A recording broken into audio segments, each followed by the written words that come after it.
नमस्कार साथियों, मैं बलवीर चौधरी एजुकेशन टुडे में आपका हार्दिक स्वागत करता हूं। अपन ने कल भाषा, लिपि, बोली, व्याकरण पढ़ा था, उनके बारे में विस्तृत चर्चा की थी। आज अपन व्याकरण के बारे में पढ़ेंगे। जो अपन ने अंत में पढ़ा था व्याकरण के 3 अंग होते हैं, इनके बारे में अच्छे से सीखेंगे। व्याकरण, विधन आकरण, इसमें यण स्वर संधि है। जो अपन संधि का जो टॉपिक पढ़ेंगे अगली बार, उसके बारे में विस्तृत चर्चा करेंगे संधि के बारे में। लेकिन व्याकरण क्या होता है?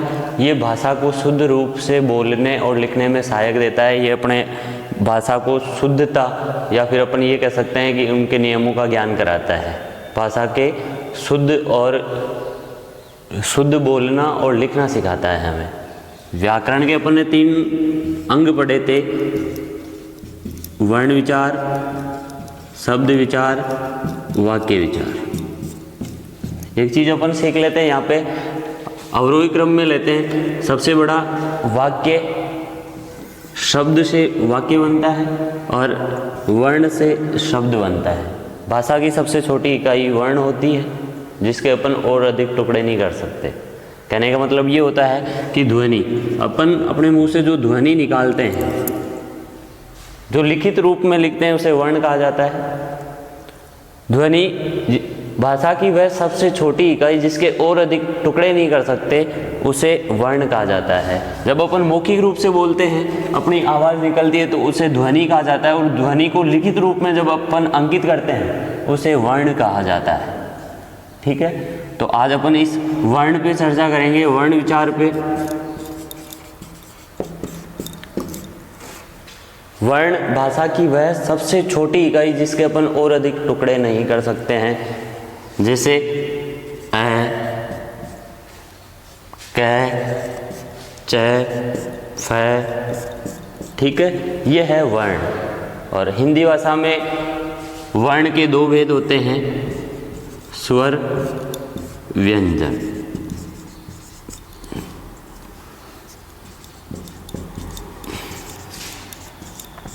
स्वर वर्ण, जिन वर्णों का उच्चारण करने में बिना किसी रोक टोक के अपन उच्चारण कर सकते हैं, उन्हें स्वर वर्ण कहा जाता है।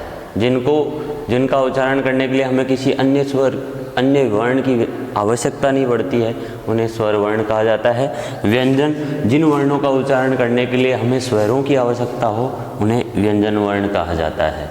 हिंदी में स्वरों की संख्या 11 होती है: ए, आ, ई, उ, री, ए, ऐ, ओ, औ। हिंदी में 11 स्वर होते हैं। अपन अंग और अह को स्वरों में नहीं लेंगे। बात करूं मैं स्वरों की, तो 11 होती है, लेकिन अगर मात्रा की बात करें तो इसमें 10 ही मात्रा होगी, क्योंकि अह की कोई मात्रा नहीं होती है। ठीक है, अब अपन बात करें इनके भेद। स्वरों के भेद कितने होते हैं?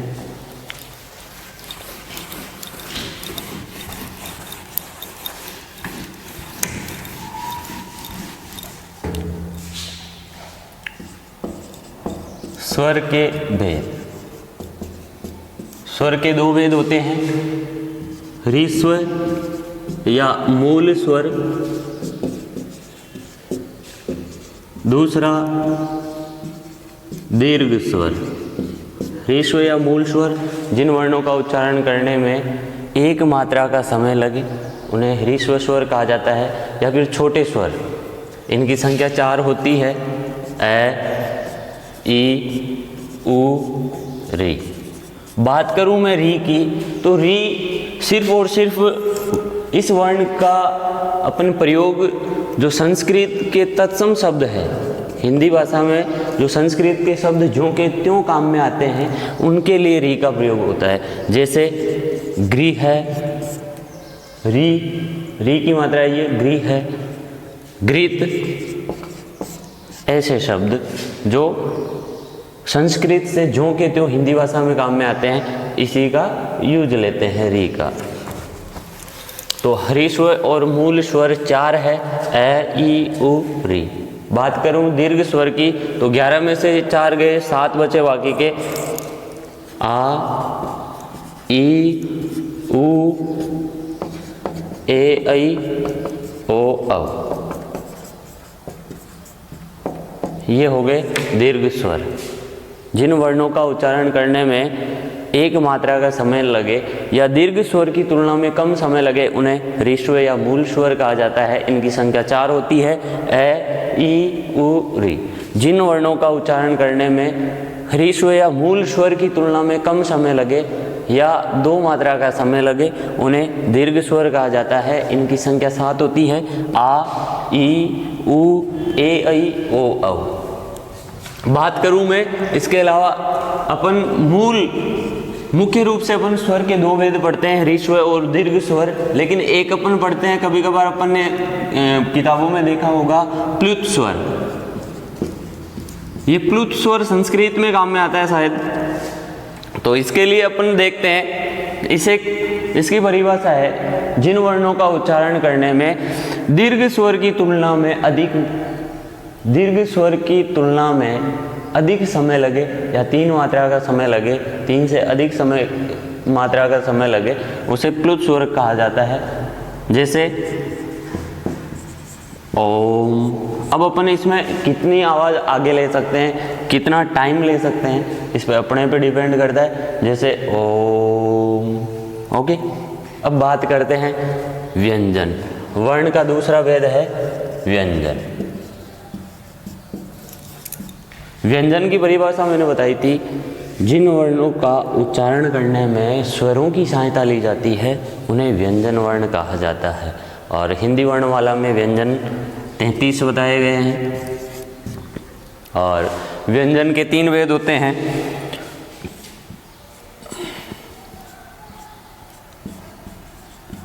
स्पर्श व्यंजन, अंतस्थ व्यंजन और ऊष्म व्यंजन। ये 3 भेद है व्यंजन के, स्पर्श व्यंजन वर्ण, अंतस्थ व्यंजन वर्ण, ऊष्म व्यंजन वर्ण। स्पर्श व्यंजन की संख्या 25 होती है। बात करूं मैं 25 कैसे,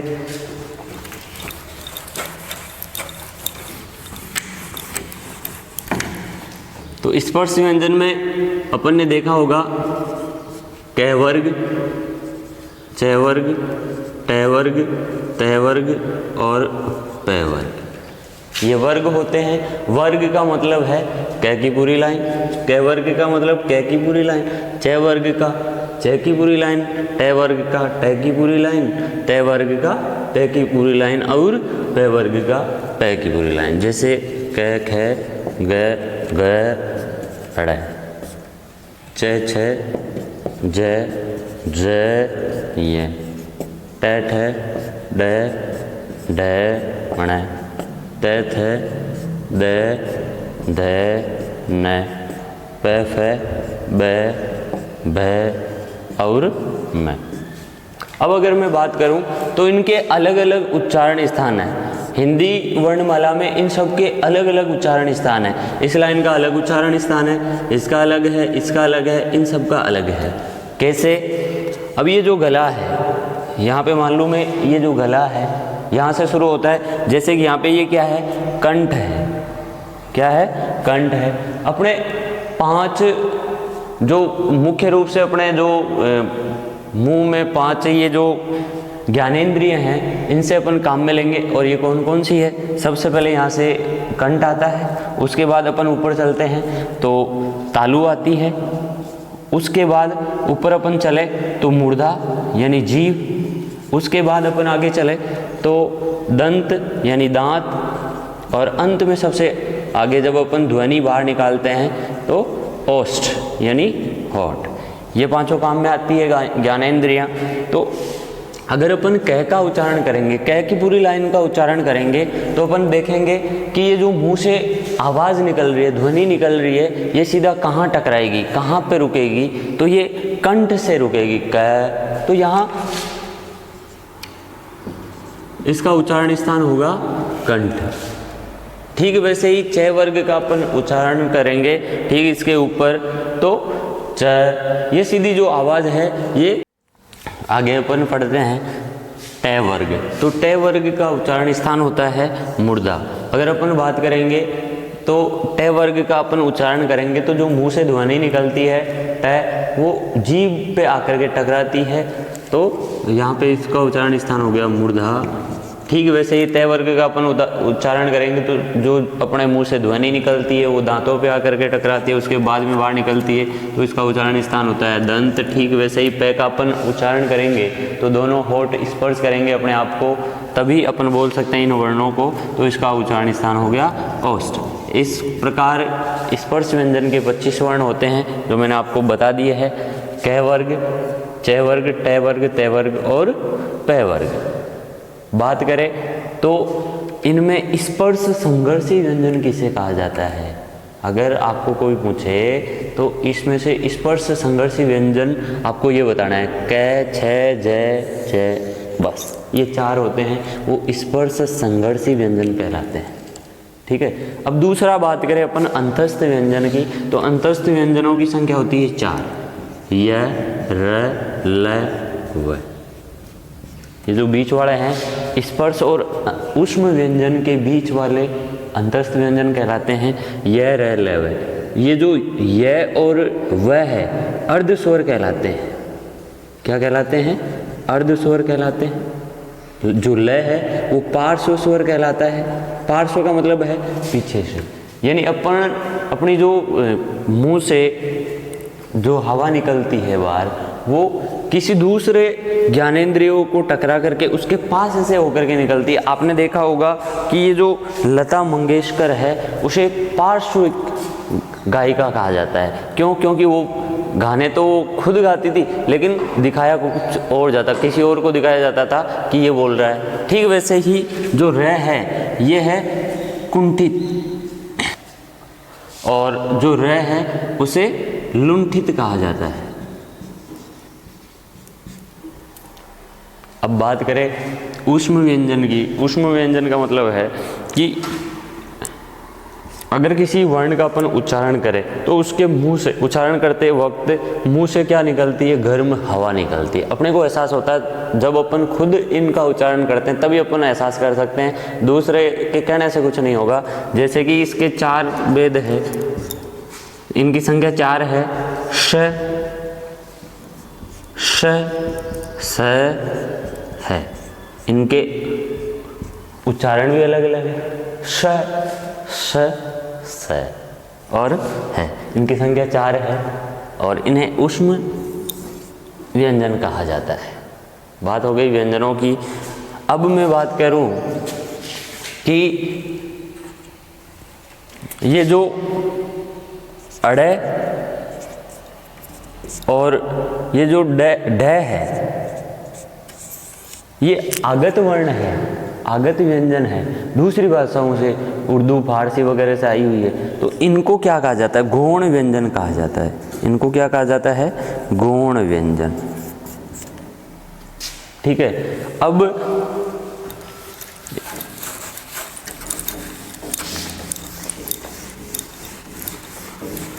अब इनमें एक मुख्य टॉपिक आता है, घोष वर्ण कौन से हैं, या सघोष या अघोष वर्ण कौन से हैं, अल्प प्राण, महाप्राण कौन से हैं।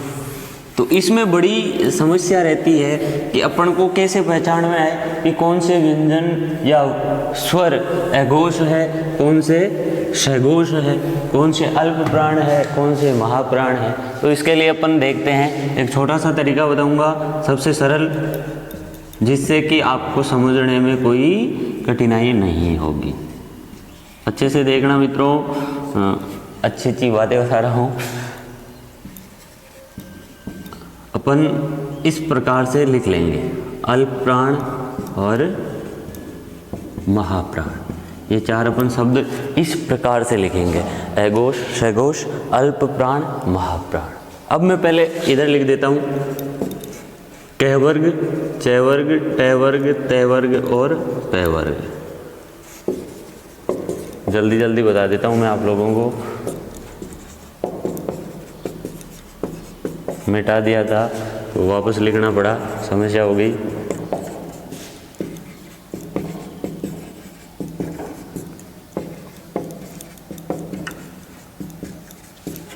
इनमें आपको ये गिनती याद रखनी है, कौन सी, एघोष और सहघोष में 1 2 3 4 5, अल्प प्राण में 1 3 5 और 2 4। ये कैसे, ये जो स्पर्श व्यंजन है, स्पर्श व्यंजन में ये जो 5 वर्ग है, क वर्ग, ट वर्ग, त वर्ग, ट वर्ग, त वर्ग और प वर्ग, ये जो 5 वर्ग है इनको किस प्रकार से एघोष, सहघोष, अल्प प्राण और महाप्राण में बांटा गया है वो मैं आपको अभी बता रहा हूँ। सबसे पहले एघोष वर्ण यानी क वर्ग का पहला और दूसरा वर्ण क्या कहलाते हैं, एघोष वर्ण कहलाते हैं। जैसे कि कैक है, चैच है,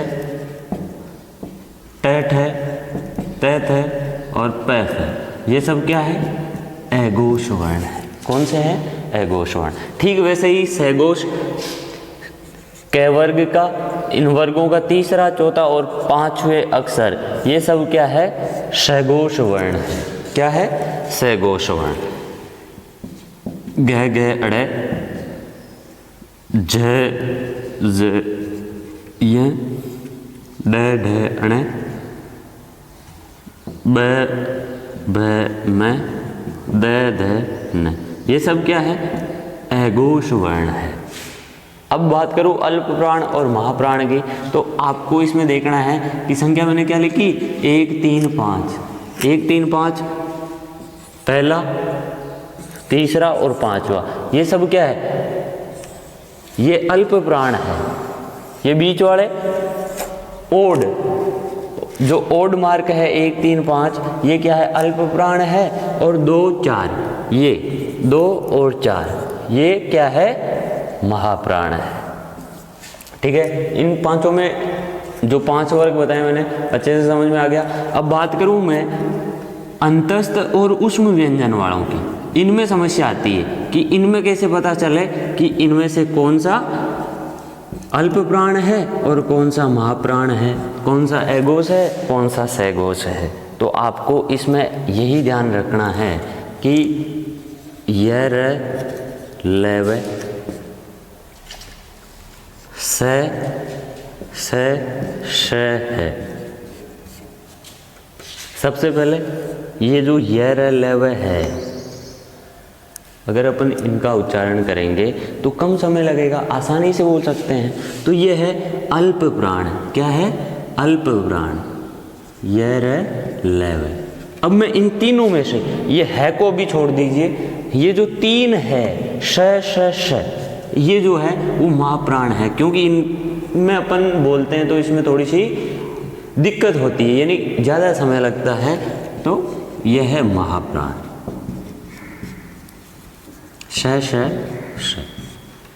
अब इनमें क्या होता है कि ये जो अल्प प्राण है, अल्प प्राण वाले ये रेलव है वो तो सहघोष है, और जो महाप्राण के श है वो एघोष है।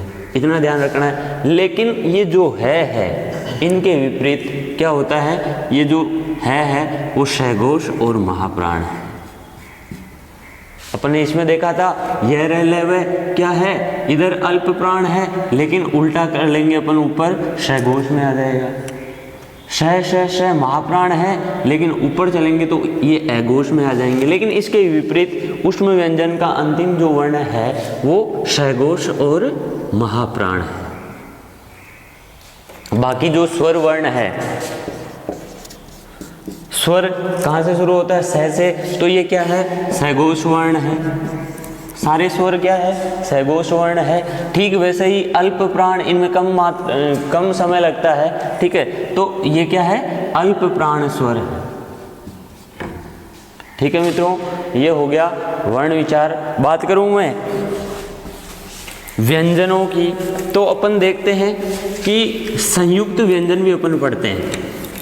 अब इसमें अपन ने स्वर वर्ण में अपन ने देखा था कि 11 वर्ण पढ़े थे, लेकिन अपन पहले जब छोटे थे तब उसमें अंग अह भी पढ़ते थे साथ में, लेकिन उसमें अपन ने स्वर वर्ण में नहीं मिलाया उनको, बल्कि अलग रखा, क्योंकि वो स्वर और व्यंजन दोनों के द्वारा ढोए जाते हैं, उनकी मात्राएं कम में आती है दोनों के ऊपर।